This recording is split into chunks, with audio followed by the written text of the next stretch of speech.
I'm Chucky. And I'm your friend to the end. Heidi fucking ho. Ha, ha, ha.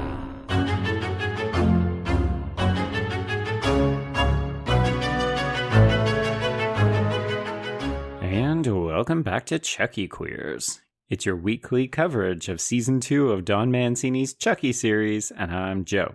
And I'm Trace, and we are discussing Season 2, Episode 6, He is Risen Indeed. And, Joe, have you come out of your curmudgeonly state, and are you enjoying the season now?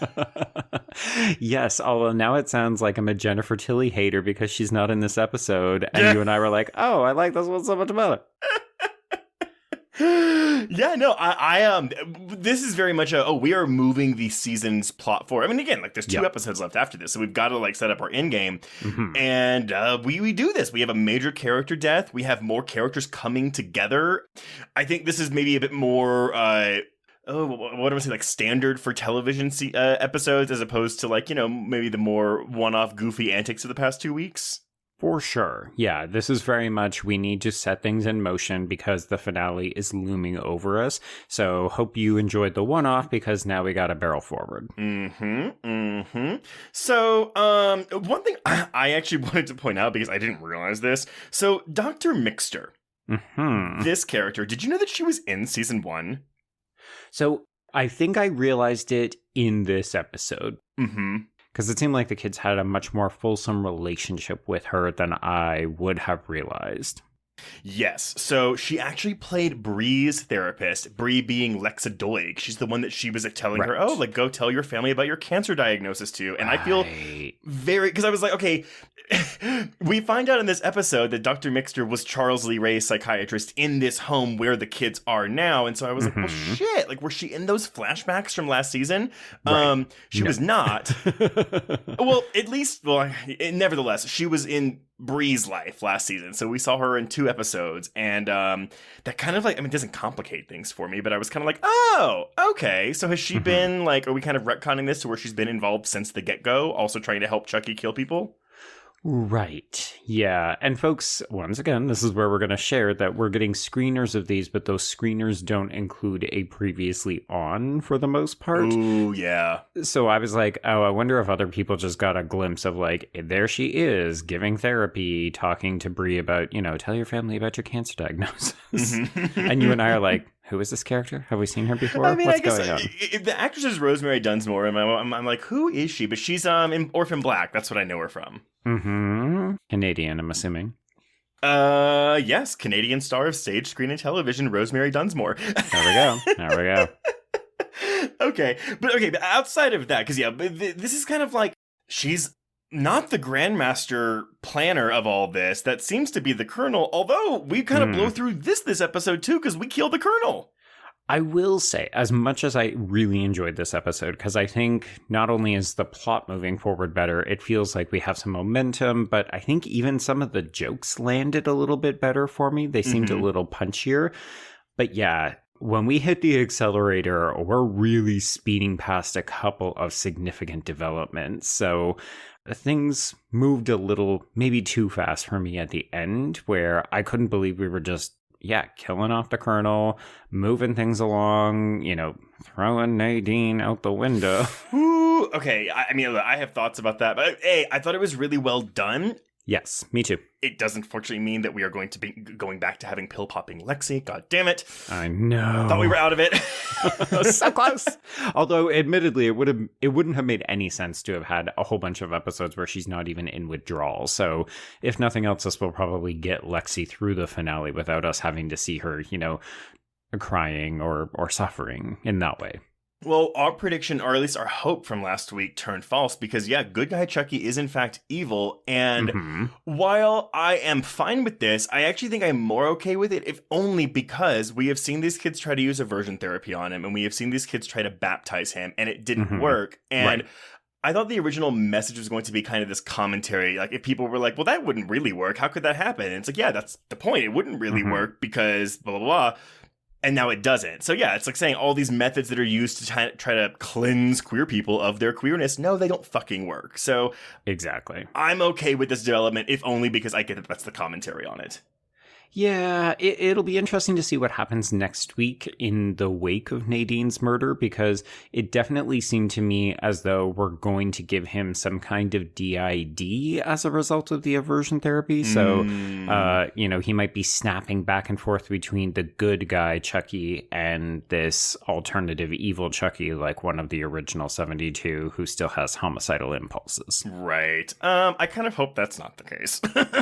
We'll see, because he clicks back into nice mode after he kills Nadine, right? See, I thought that was like a joke. Like he was like, see, you fuckers thought I was good? Oh, nope, I'm not. So let me throw you this little line. Right. Okay. Well, we shall see. We get the return of Andy in a big way. We're bringing characters together in this episode. Very much so. I will say I was shocked by not the Andy reveal. You and I very much knew that he was going to be alive, and obviously it was teased at the end of last episode, but I was not expecting a full-on cannibalism sequence. Yeah, I went back because, we know that Don Mancini has written some episodes of Hannibal, and I was like, well, did he write the episode whenever Hannibal made Eddie Izzard eat his own leg? He did not. Right. But this is very much that, because, the Colonel is eating Andy. Yeah, it's been too long since I've seen Apocalypse Now or Red Heart of Darkness, so I can't remember if Colonel Kurtz is a cannibal in either the book or the film, but that is very much what we're referencing with the Colonel's death when he's saying the horror, and the bald head and all that stuff. That makes a lot. Because we get some flashbacks, too, to like some generic war imagery, which granted maybe changed. That's Vietnam. I mean, generic war imagery meaning like, oh, it's a war. I mean, unless they're like iconic images from Vietnam. I think just you should be able to notice that it is Vietnam, but it could be very generic images of Vietnam. Ooh, yeah, definitely didn't get which war it was from. Okay. But I also haven't seen Apocalypse Now. There we go. I kind of figured. I was like, I think I may have to take the lead on this part.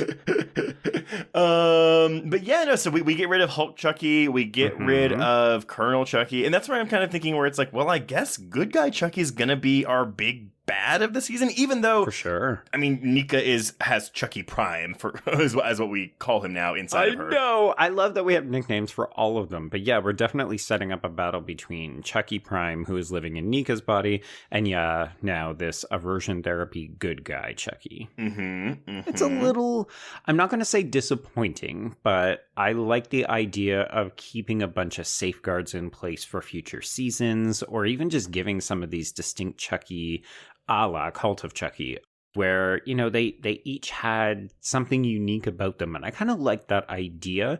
So I'm a little saddened to see that we've already exploded all of these dolls or gotten rid of them.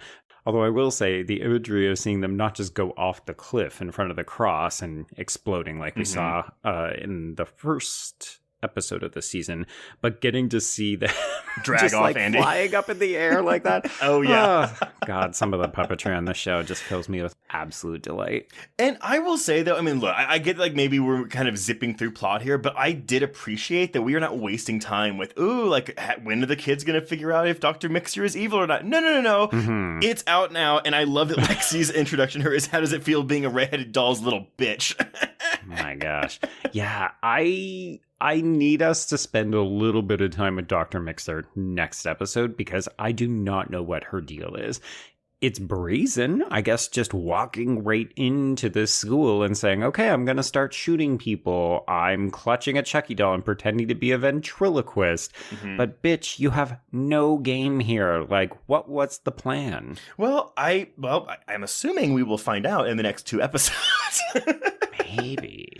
But yeah, we got like, Andy trying to hack at her with a machete and then blah, blah, blah. Oh, I guess we also, this is the thing that's maybe not fully working for me though, is the Sister Ruth stuff. So, right. I was okay with her development last week. It was like, yeah, fucking idiot, like super devoutly religious person thinks this supernatural thing is it is Jesus.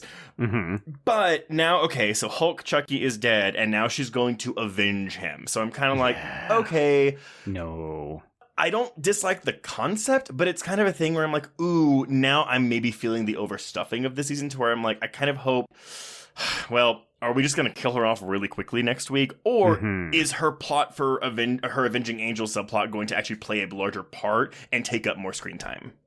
Yeah, because I feel like we still have to do some kind of homage to the Omen, so I fully expected her to do a "It's all for you, Damien" / "It's all for you, Chucky" plunge, and that could still happen. But yeah, I was on board all the way up until she said, "Oh, I'm gonna avenge you," and I just thought, "Oh no, let's not." Yeah, I mean, again, this too clearly a tease for what's to come, but I'm gonna be interested to see if it takes up the next 2 full episodes, or if it's gonna be kind of brushed off like some plots are in this television show. Yeah, because in some ways this feels like a penultimate episode. Like we are setting everything up, or even wrapping things up. I'm sorry, I'm still trying to wrap my head around the Colonel because that just seemed way too abrupt and sudden. I thought he was endgame for this season. Yes. You and I even talked last week. We thought this was all going to lead to a showdown at the school, and we did get that, but we thought that it was going to take up an entire episode, not, bang, bang, and a couple of people are dead and or shot. Yeah. And I guess really the only other big, thing that we see this episode is, we get more Nica, Kyle, and Glenda. So what did you think of this stuff?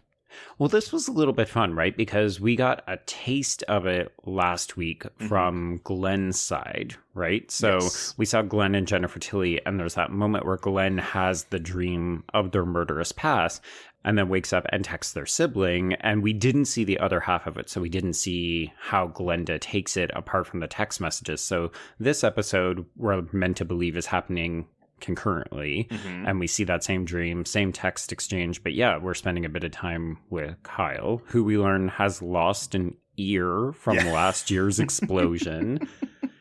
And I don't know. I'm intrigued. This very much felt like we are moving these chess pieces into place for the next episode. But it did strike me how much Don Mancini and company have delighted in absolutely destroying the physical bodies of the adult cast on this show. Yeah. Because we now have Nica with no arms and no legs. We have Kyle with no ear. And we also have Andy with a mutilated leg due to cannibalism. Yes. If I was Devon Sawa, I would be nervous. Well, probably not, because he'll probably get killed and he'll probably come back as a different character next season. If the show runs for 5 or 6 seasons, I really hope that Devon Sawa gets killed every year and then comes back as a different character. 100%. And people just don't comment on it. No, what they've got to do is, though, in either season 3 or season 4, they have to not kill him because they have to subvert our expectations 1 year. Right. Yes. It'll become too formulaic. Yeah, no, I really enjoyed all this stuff with Nica and, going back and forth between her and Chucky. I love that Kyle is okay, we know how this works. Let's I love that we don't have to go through this whole process of characters finding this shit out. That is an acceleration that I'm fine with. By all means, that's normal. And nothing phases anybody anymore, right? It's okay, how do we get Chucky out of Nica, show him a little bit of blood, and then also punch her in the face when we need to get Nica back? Ow, does it have to be so hard? Oh, God. And then, so we end the episode, of course, on the big death of Nadine. How do we feel about losing Nadine? Boo. So, as in you're sad, or or you think it's a detriment to the show? Oh, no. I could see it coming as soon as we started going up the stairs with her. I thought, well, she's either a goner or we're only barely going to be able to rescue her. But this is a show that has never been afraid to kill main characters. So I figured she was a goner. And it's just sad because I think they did great work with this character. And I think the actor did great work in making us care about her. And now she's gone and it sucks. Yeah, I think the good thing that's going to come out of this is Lexi's going to go back on her fucking pills. And it's going to bring the trio back together. Because I did one of my favorite things that any media can do is that, it pairs characters together that we don't normally get to see together. Or at least not to get to see together alone. And we were getting that last week with Devin and Lexi. And so I like that we have the moment where Lexi's saying, I wanted to call you guys more, but things were bad, blah, blah, blah, blah, blah. So I think it's going to bring our trio back together. So while they haven't really been separated, but they haven't been doing a lot of interaction. Yeah, so I think that's what's going to happen here. I think overall, next week we're going to have not the end, but we're going to have Kyle, Nica, and Glenda meet up with Jennifer Tilly, Tiffany, and Glenn. And then we're going to... wrap up, kind of, I guess, whatever's going on with this school. And then the final episode, we will have all groups come together to fight whatever the big bad is, because I don't know who that is unless it's meant to be this therapist. Yeah. This is interesting, right? Because at this point in the first season, we very much knew that the plan was going to center around some kind of main gathering. We knew that there were a number of dolls in play.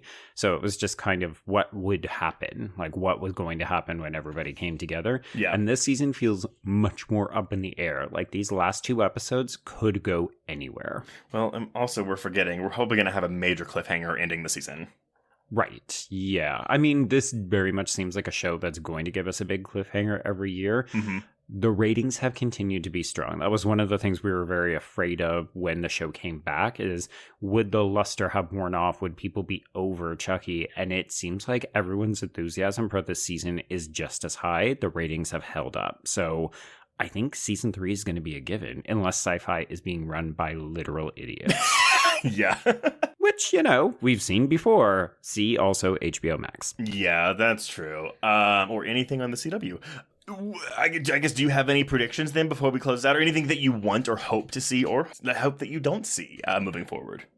I guess my big thing is that I'd like to continue seeing some more of that emotional vulnerability from Tilly's performance when she meets up with the kids again. Yeah. We started to see a little bit of it last week with Glenn, so I'm hoping that there's going to be some kind of, I don't know, just grounded. I don't want to say that I haven't enjoyed Tilly's performance this year, but she has been going very big, and I like her in the quiet moments as well. I do too, and I agree. I mean, we've seen Tilly be broad for 2 seasons, 2 seasons and a couple movies in this franchise. So yeah, I'm actually really looking forward to letting her do something a bit different. Which I'm not saying I don't like the broad Tilly, but that's what we've had for the past 2 decades. Right.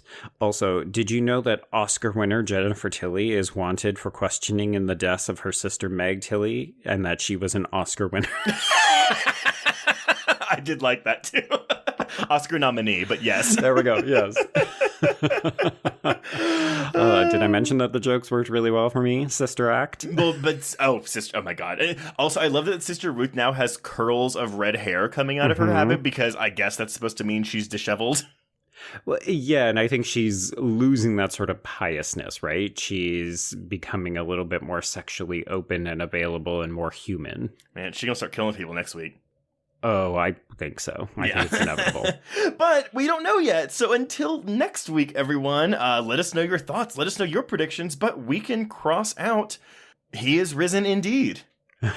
Yes, and we can cross out Chucky queers.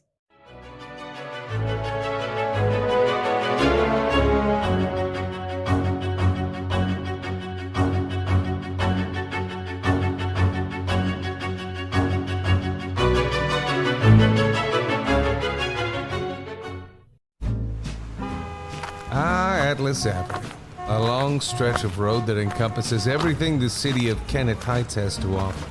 Neon lights, traffic, crime, the hustle and bustle of everyday life, and the craziest of characters. My office was above it all. My name is James Locke, and I'm a PI. Hello, Mr. J. How the hell you doing today? Good, Edith. Nearly every year I have a new case. New people to meet, new clues to discover, and new problems to solve. But I do it the old-fashioned way. No technology. Nothing post-1950. Hell, I don't even listen to podcasts, but you should. Atlas Avenue Beat is a spoof of the film noir genre with goofy characters, tons of wordplay, and non-stop raunchy humor. There's also 3 whole seasons out right now with more on the way. Just search for Atlas Avenue Beat wherever you listen to podcasts or visit us online at bloody.fm. It was late in the afternoon when the professor and I took our way towards the east, whence I knew Jonathan was coming. Jonathan Harker has asked me to note this, as he says he is hardly equal to the task, and he wants an exact record kept. Dear Madam Mina, I have read your husband's so wonderful diary. Strange and terrible as it is true. I will pledge my life on it. God preserve my sanity, for to this I am reduced. Safety and the assurance of safety are things of the past. I am in hopes that I shall see more of you at Castle Dracula.